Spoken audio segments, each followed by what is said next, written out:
How to fix an unexpected error occurred when redeeming the Roblox gift card.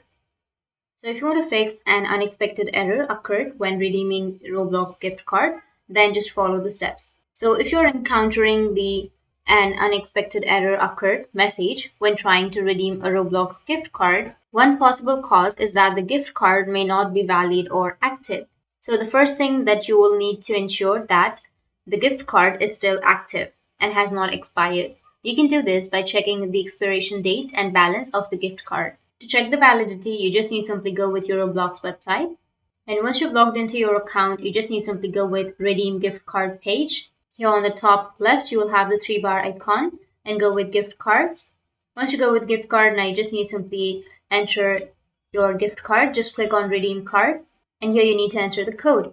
If the card is still valid, you should see the balance credited to your account.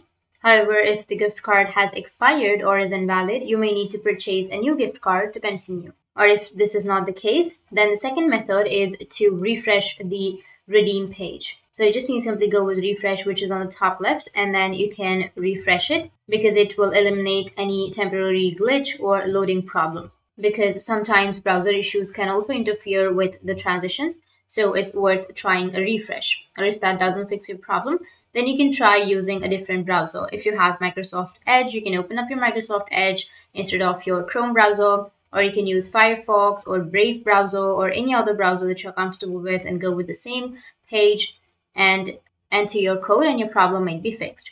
If that still doesn't fix your problem, then you just need to simply go and clear the browser cache and data.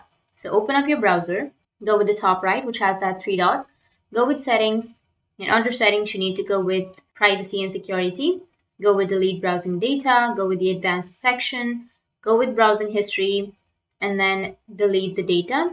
And once you've deleted the browsing history or cache, then your problem might be fixed. So these were the few fixes on how you can fix an unexpected error occurred. And if you have any questions, feel free to comment below. Thanks for watching.